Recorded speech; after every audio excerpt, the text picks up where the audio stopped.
Welcome to everyone tuning in. Thank you for joining us today. My name is Katherine Fox, and I'm an investment and philanthropic advisor at Arnerich Messina. Arnerich is a Portland-based investment advisory firm bringing a unique and disciplined investment and planning process to families, nonprofit endowments, and foundations. Our mission is to build lasting legacies, which often involves working closely with estate planning lawyers. An attorney we work with frequently is Kate Kilberg, a partner at Catalyst Law, who I am happy to introduce today. Kate has been helping people and organizations plan and administer their estates for 18 years. Her practice focuses on complex estate planning and administration, nonprofit and tax-exempt organizations, social enterprise and impact investing, and philanthropy. Her work and mission are closely aligned with Arnerich Messina's, and I'm thrilled to have her with us today to talk about estate planning. If you've been to the Catalyst Law blog recently, you may have seen Kate's recent articles in which she explores estate planning plot lines in movies and how they do and don't apply to real life. We thought it would be interesting to look through this lens at what clients should know about estate law. Kate, thanks so much for being here today. Thanks, Katherine. Glad to be here. Before we start talking movies, can you give us a little bit about your background and the kinds of clients you work with at Catalyst? Absolutely. So I have been practicing law for 20 years. Hard to believe. It's my 20th year reunion. I went to Harvard for law school and then practiced in Washington, D.C. for about 10 years before moving out to Portland. And I've been here about 10 years. And my specialty really is anything that's a little bit funky. So I like to work with clients that have businesses. I've got a number of clients that have assets abroad or international. There's, one spouse is not a citizen. So those are my favorite ones to work, or that there's some fun tax planning that can be done. Those are the ones that I really enjoy working on. But we have the capability to pretty much work with anyone who needs an estate plan. I also really like working with clients who have a philanthropic goal and, figuring out how to best benefit their charitable recipients. Great, thanks so much for sharing. Sounds like you've built a pretty diverse practice for yourself over at Catalyst. Keeps it interesting for sure. Well, jumping into movies, one of the films you analyze is The Descendants with George Clooney, which spotlights the transfer of property, in particular the rule against perpetuities, and the importance of advance directives. Let's start with property transfer. What can we learn from Clooney as Matt King about property transfer as part of estate planning? Yeah, great. So just for those who may not have seen the movie, it's an Academy Award nominated movie. It's actually a really good movie. And the story is about Matt King, who's played by George Clooney. And there's sort of two parallel plot lines going on. One of the plot lines is he's working with his family and extended family to deal with this trust that they have in the family and have had for a long time. And the other is that his wife, Elizabeth, was in an unexpected boating accident and ends up in a coma. And so he and his immediate family, his two daughters, are sort of coping with that reality at the same time. So it's a great estate planning movie. And the lessons that I like to teach with this are a few things. So first of all, a good estate plan is more than just a will. I think a lot of folks, when they think about estate planning, they think, oh, I need to go write a will, but it's actually a lot more than that. And so the first part, which you mentioned, was the property transfer through a trust. So not every family needs a trust, not everybody needs a trust, but a lot of people do. One of the big benefits of using a revocable trust plan instead of a will plan is the ability to avoid probate, which is the court proceeding that happens when someone dies if they don't have a trust. The trust that's at issue in The Descendants owns 25,000 acres of pristine land on Kauai. And so it's a pretty valuable piece of property. And it's been in their family for generations. And it has allowed the family to live very well. And so in the story, George Clooney's character, Matt King, has been pretty frugal and has managed the wealth that he's gotten from the trust over time. But he's dealing with, I would say, a group of 10 to 15 cousins who have not, and who could really use the land, would like to sell the land and get the money from the sale of the property. And in the movie, the trust is actually ending because of a old property law rule called the rule against perpetuities, which basically says that property can only stay in a trust for a certain amount of time. So it used to be the rule against perpetuities was a property could stay in trust until the end of any lives in being plus 20 years or 21 years. And each state has its own separate rule against perpetuities. It's been simplified quite a bit. So now the rule tends to be more, it's just 90 years after the last living person dies. There are some states like Delaware and Nevada that have in Alaska that have intentionally lengthened or abolished the rule against perpetuities, which means trusts can go on and on and on for much longer than they can in other states. But here in Oregon, it's generally 90 years after the death of the last person living at the time the trust was created. And so what's interesting is Matt is the sole trustee, and he's faced with this decision of should he sell the land, which is what his cousins want him to do, and use the proceeds to benefit them, or should he continue to preserve the family asset in some way?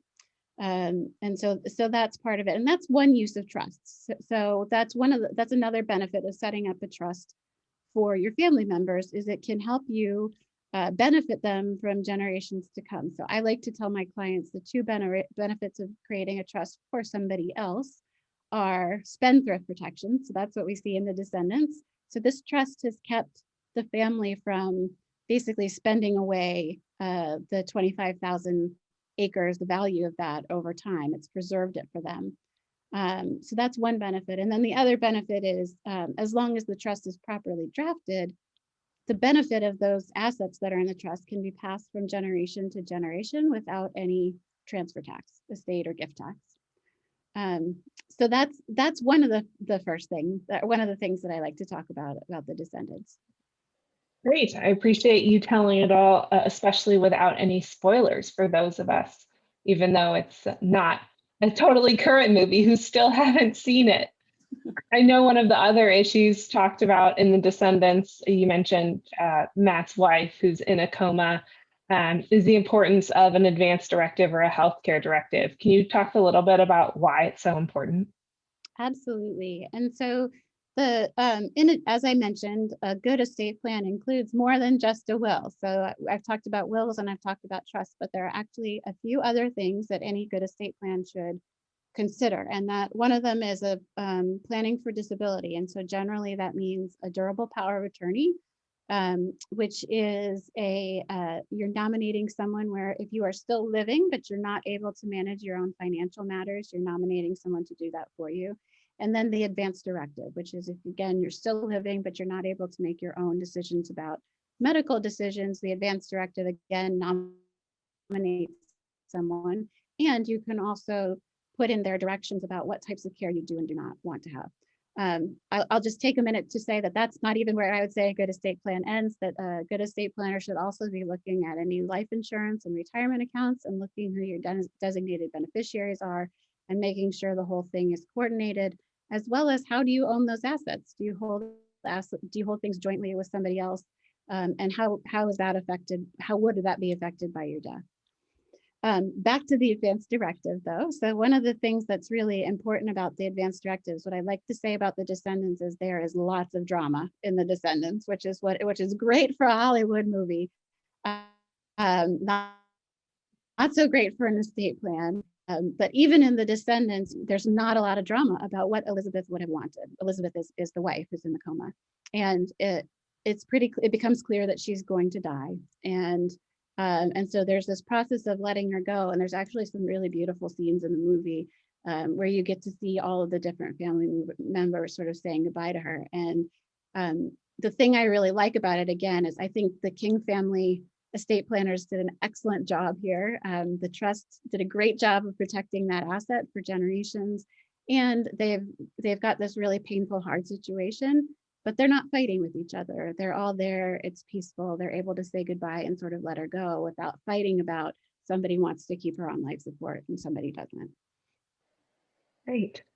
Moving on to another film, in your review of This Is Where I Leave You from 2014, you look at issues associated with passing down family businesses. Can you tell us a little bit more about that? I know many of our clients are owners or founders of businesses and would be interested to hear your take. Absolutely. So that's one of the things that I'm really enjoying these days is working with business owner clients. I'm working with them on their estate planning. And what I like about This Is Where I Leave You. So I will say, This Is Where I Leave You, entertaining to watch. Unlike The Descendants, I will not say it's as good of a movie, but there's a lot of on-screen talent. So Tina Fey, Adam Driver, Jason Bateman are all in it. So it's interesting to watch. And it tells the story of 4 adult children who returned to their childhood home to sit Shiva upon the death of their father, whose name was Mort Altman. And so during the 7-day period, family secrets and tensions are revealed. And in one scene, they get into a heated discussion about what Mort chose to do with the family business. And so what I like to say to folks about this and about this movie is that it really illustrates the point that one size doesn't fit all, particularly if you have a family business. You need to be really thoughtful about it. And so what's interesting in this movie is that Mort's estate plan, he had a sporting goods business, and there are a couple scenes that take place in the sporting goods store, and it appears to be a fairly normal sporting goods store. And so he leaves the business to one half to the eldest brother, whose name is Paul. And Paul had participated in business and had been working in the business with Mort. And then he leaves 1/6 to each of the other 3 siblings, who had not been actively involved in the business. And so while each family business is unique, this is really not a great plan. And so what you see in the movie is that Paul, who has experience and knowledge of the business and the industry, now has to include his siblings who have not been involved in all of his business decisions. And in the fist fight scene, which is rather humorous, he ends up fighting with the youngest brother, whose name is Philip, who has grand ideas about bringing venture capital to this rather ordinary sporting goods store. And so it gets interesting in terms of what the siblings end up doing with the business. So when I look at this, first of all, I'm really glad that Mort had an estate plan. So it actually turns out that 60% of adults do not have an estate plan, which is pretty shocking, especially since 90% of people say that they want to benefit their families and they want to make their deaths as easy as possible on their families. So Mort gets an A for effort in terms of making an estate plan, but the plan could have been more thoughtful. So one thing that he may have done would have been to give Paul the business and leave other assets to the other kids to equalize the value, if that was his intention. Another idea would have been to put the business in a trust or an LLC, with Paul being able to manage the business, and the other kids would be able to benefit from the value of the business and the income from the business without keeping Paul from being able to run the business with his years of experience and industry knowledge. So there's lots of different things and lots of different arrangements when people are thinking about how they want a family business to pass on after they've passed away. I have some clients that think about selling to a third-party buyer, some clients that give business assets to family, some clients that sell business assets to family. And that's part of what I really enjoy, is kind of figuring out, what does everybody want and how can we get you there as tax efficiently as possible. In This Is Where I Leave You, again, I don't love the plan. It feels a little bit like it's not the best plan for securing the longevity of the business. And I will say also, after 20 years of estate planning, that's exactly the type of thing that ends profitable businesses. We end up seeing siblings that don't speak to each other anymore, and one of the worst things that can happen is expensive estate litigation. When the siblings don't have their own needs and wants taken into consideration for an asset. Well, thank you so much, Kate, for sharing your insights in these Hollywood estate planning lessons. Hopefully, anyone listening can think about how they may or may not apply to their own lives and how they may want to structure or restructure, in some cases, their estate plans. If you'd like to learn more about Kate Kilberg and Catalyst Law or read her blog series, you can visit catalystlawllc.com. You can learn more about Arnerich Messina at arnerichmessina.com. Visit our blog for informative and relevant podcasts and articles on a wide variety of planning topics. Kate, thank you again for your time and for joining us today and sharing your knowledge and expertise in a very relatable way. No problem. Thanks so much, Katherine. Good to see you. Thank you to everyone for tuning in. Thank you for listening to Arnerich Messina's podcast. Please see the podcast description for important copyright and disclaimer information.